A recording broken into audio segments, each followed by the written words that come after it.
اللہ کا ایک بندہ تھا، وہ بازار سے گزر رہا تھا، بلکہ اس کی رحمتیں بہانے ڈھونڈتی ہیں، ذرا دیکھیے منظر۔ تو اس نے دیکھا ایک شرابی ہے، وہ گندی نالی پہ گرا ہوا ہے اور گندے پانی سے اس کا منہ گندا ہو رہا ہے۔ انسان کے احترام کے ناطے دل میں ترس جاگا اور اس کو وہاں گندی نالی سے اٹھایا اور اس کا منہ دھویا اور گھر کا رستہ دکھایا۔ خیر شام ہوئی، رات پڑی، جب پچھلا پہر ہوا تو وہ بزرگ جنہوں نے دن کو شرابی کا منہ دھویا تھا تو وہ مسجد میں تہجد پڑھنے کے لیے آئے تو کیا دیکھا کہ وہی شرابی جو دوپہر کو گندی نالی پہ دھت پڑا تھا آج اس بزرگ سے بھی پہلے مصلی پہ کھڑا ہو کے نماز پڑھ رہا ہے۔ تو بڑی حیرت ہوئی کہ یہ تو وہ دن والا شرابی ہے اور میں نے آج اس کا منہ دھویا تھا، نشے میں دھت پڑا تھا۔ تو حیرت کا اظہار کیا تو ہاتف سے آواز آئی، میرے بندے تو نے اس کا منہ دھو دیا تھا، میں نے اس کا دل دھو دیا ہے۔ تو جب بندہ اللہ کے حضور توبہ کرتا ہے، اس کے حضور معافی مانگتا ہے تو پھر وہ کتنا عطا کرتا ہے، اور بندے کے گناہوں کو معاف ہی نہیں کرتا بلکہ اس کے گناہوں کو نیکیوں میں بدل کے رکھ دیتا ہے۔ یہ بندے پر اللہ کی کرم نوازیوں کے برستے رنگ ہیں۔ التائب من الذنب کمن لا ذنب لہ، گناہ سے توبہ کرنے والا ایسا ہوتا ہے جیسے اس نے گناہ کیا ہوا ہی نہیں۔ حدیث پاک میں آتا ہے کہ قیامت کے دن ایک شخص اپنا نامہ اعمال کھولے گا اور اسے فرمایا جائے گا کہ اپنے نامہ اعمال کو پڑھو، تو وہ نامہ اعمال پڑھنا شروع کرے گا۔ اب اس نے بڑے بڑے جرم کیے ہوں گے اور چھوٹے چھوٹے گناہ بھی کیے ہوں گے۔ اب اللہ سے حیا کرتے ہوئے، شرم کرتے ہوئے جو بڑے گناہ ہیں ان کو چھوڑتا جائے گا، صرف نظر کرتا جائے گا اور چھوٹے چھوٹے گناہ پڑھتا جائے گا۔ جب وہ سارا نامہ اعمال پڑھ چکے گا تو آواز آئے گی، بندے جا، میں تیرے سارے گناہوں کو بدل کے نیکیوں میں تبدیل کر دیا۔ تو وہ کہے گا، اے اللہ ابھی تو میرے بڑے بڑے گناہ رہتے تھے جو میں نے ابھی پڑھے ہی نہیں۔ تو جب یہ بات اللہ کے محبوب نے ارشاد فرمائی تو حضور اتنا مسکرائے کہ صحابہ کو حضور کی داڑھیں نظر آنے لگی۔ پہلے وہ کہہ رہا ہے کہ چھوٹے چھوٹے گناہ پڑھتے اور بڑے چھوڑتا چلا جاتا ہے، اور جب یہ اسے پتا چلا کہ ان گناہوں کو بدل کے نیکیوں میں تبدیل کر دیا جائے گا تو وہ کہتا ہے ابھی تو بڑے بڑے گناہ میرے رہتے تھے۔ تو اللہ کی یہ کرم نوازیوں کے رنگ ہے کہ وہ گناہوں کو بدل کے نیکیوں میں تبدیل کر دیتا ہے، اور بندہ جتنا بڑا گناہ گار تھا جب سچے دل سے اس کے حضور توبہ کرنے کے لیے حاضر ہوتا ہے تو پھر اتنا ہی بڑا نیکوکار بن جاتا ہے۔ سیدنا عمر فاروق رضی اللہ تعالی عنہ کا زمانہ تھا، اور آپ جانتے ہیں وہ ہاتھ میں درہ رکھتے تھے اور گلیوں میں گشت کیا کرتے تھے رات کو۔ دن کو بھی آپ دیکھتے تو ایک شرابی تھا جو ہاتھ میں شراب کی بوتل لیے آ رہا تھا، اچانک گلی کا موڑ کاٹا تو آگے حضرت عمر آ رہے تھے، ایک دم ڈر گیا اور دل ہی دل میں کہا، اے اللہ حضرت عمر کے قہر سے بچا لے، ساری زندگی شراب نہیں پیوں گا۔ سچی توبہ کر دی اور جلدی سے وہ شراب کی بوتل بغل میں دبا لی۔ اتنے میں حضرت عمر بھی سر پہ پہنچ گئے اور کڑک کے کہا، گرج کے کہا کہ یہ تیرے پاس کیا ہے؟ تو تھی تو شراب۔ اب ڈرتے ہوئے اس نے کہا، حضور یہ سرکہ ہے۔ تو حضرت عمر فرمایا، نکالو۔ اب وہ تھر تھر کانپ رہے اور بغل سے وہ شراب کی بوتل نکالی۔ جب نکالا تو وہ شراب نہیں تھی، سرکہ بن چکا تھا۔ تو جو اللہ شراب کو سرکے میں بدل دینے پہ قادر ہے، وہ گناہوں کو نیکیوں میں بدل دیتا ہے۔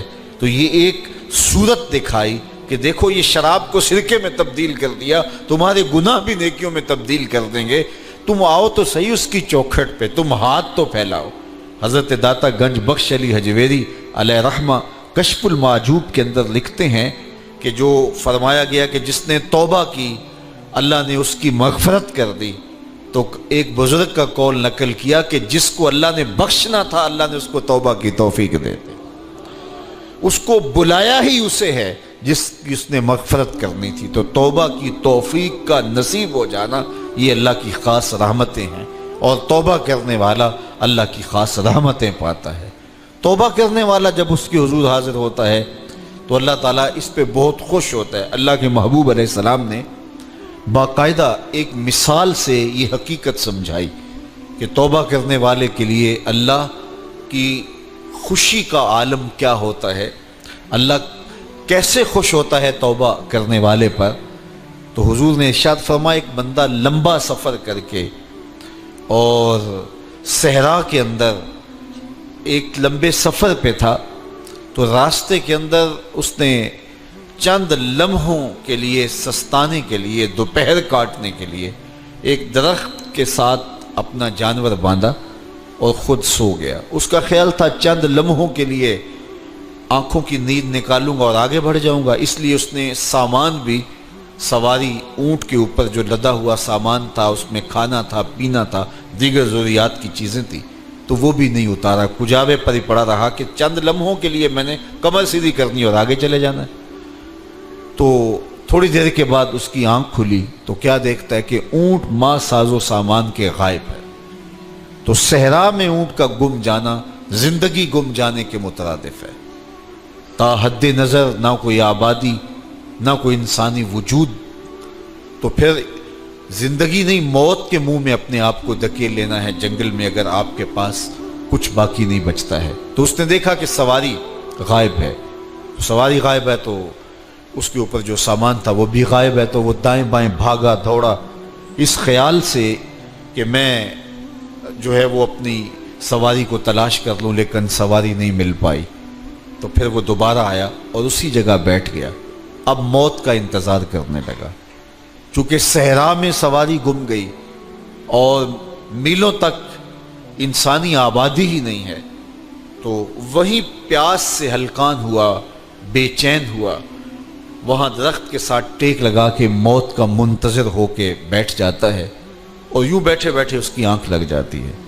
اچانک اس کی آنکھ کھلتی ہے تو کیا دیکھتا ہے کہ اونٹ ماں ساز و سامان کے پاس کھڑا ہے۔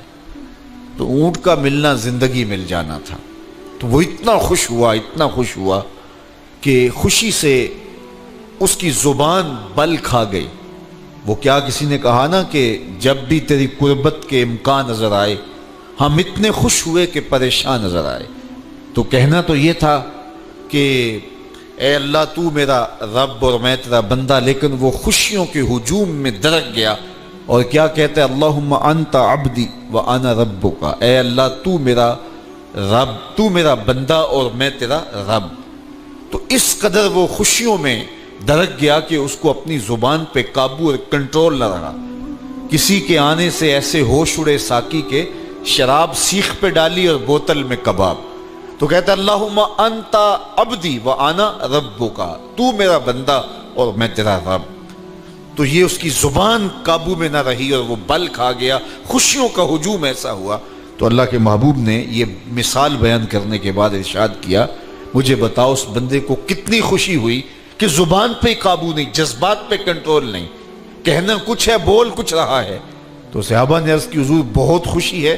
تو فرمایا جس طرح یہ بندہ اونٹ کے ملنے پر واپس آنے پہ خوش ہوا، حتیٰ کہ خوشیوں کے ہجوم میں اس کی زبان بھی قابو میں نہیں رہی، یہ بتا رہا ہے خوشیوں کے وفور کا عالم اور مسرتوں اور جو ہے وہ خوشیوں کی کثرت کا عالم بتا رہا ہے۔ تو فرمایا یہ بڑا خوش ہوا جب کوئی بندہ پلٹ کے مالک کی دہلیز پہ آتا ہے، اللہ اس سے بھی زیادہ خوش ہوتا ہے کہ میرا بندہ میری چوکھٹ پہ آ گیا۔ تو پھر اللہ یہ نہیں دیکھتا کہ اس کے گناہ کتنے ہیں، سمندر کی جھاگ کے برابر بھی گناہ ہو تو معاف کر دیے جاتے ہیں، اس لیے کہ میرا بندہ پلٹ کے میری چوکھٹ پہ آیا ہے۔ تو توبہ اللہ کو محبوب ہے، اللہ کو مطلوب ہے، اللہ کو چاہیے کہ بندہ اس کے حضور آئے اور پھر اللہ جل شانہ اس کی مغفرت و بخشش فرما دیتا ہے۔ یہ موسم نور کے موسم ہے، عام دنوں میں بھی توبہ کرو، دن میں کرو یا رات کو کرو، کسی بھی مقام پہ توبہ کرو، اللہ معاف کر دینے والا ہے۔ لیکن یہ خاص ایام تو ایسے ہیں کہ اللہ کی رحمتیں بندوں کو معاف فرما دیتی ہیں، اور اگر کوئی توبہ کا جو ہے وہ دامن پکڑ کے آ جائے، اس کے حضور حاضر ہو جائے، تو پھر اللہ تعالیٰ جل شانہ بندوں کی خطائیں بھی معاف کرتا ہے اور ان کے گناہوں کو بدل کے نیکیوں میں تبدیل کر دیتا ہے۔ خوش نصیب ہیں وہ لوگ جو ان بابرکت ایام میں اپنی بخشش کا سامان کر لیتے ہیں، اور ان سے بڑا بدبخت بھی کوئی نہیں جو ان سہانے موسموں میں بھی پیاسے رہتے ہیں اور ان موسموں میں بھی ان کی بخشش و مغفرت نہیں ہو پاتی۔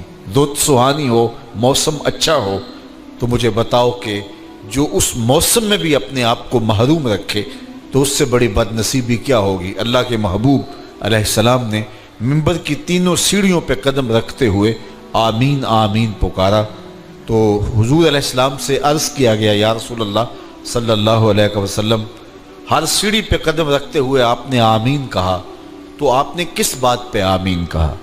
فرمایا جبریل امین حاضر خدمت ہوئے اور انہوں نے کہا اس شخص کی ناک خاک آلود ہو جو ماہ صیام رمضان المبارک کو پائے اور اپنی بخشش نہ کروا سکے۔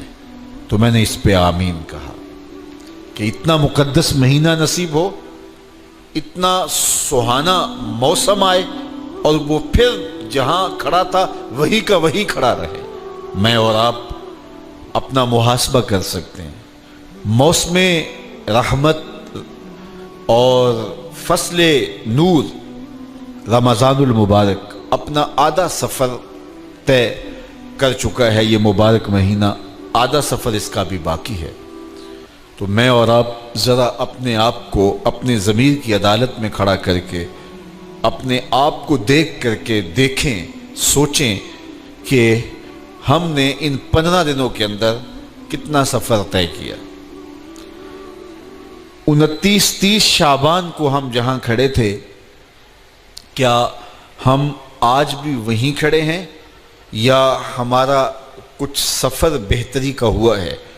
اور اگر ہم وہیں کے وہیں کھڑے ہیں تو پھر ابھی وقت ہے ہم بقیہ 15 دنوں میں اللہ کی رضا جوئی کے لیے کوشاں ہو جائیں، ورنہ کتنی بڑی وعید ہے۔ جبریل دعا کر رہے ہیں اور اس پہ حضور آمین کہہ کے مہر لگا رہے ہیں، اس شخص کی ناک خاک آلود ہو جو ماہ صیام کو پائے اور اپنی بخشش نہ کروا سکے۔ مجھے اور آپ کو پتہ ہے کہ ہم کہاں کھڑے ہیں۔ بل الانسان علی نفسہ بصیرہ ولو القی معاذیرہ، انسان خود اپنے آپ کو جانتا ہے کہ میں کہاں کھڑا ہوں، وہ اپنے آپ کو خود دیکھتا ہے۔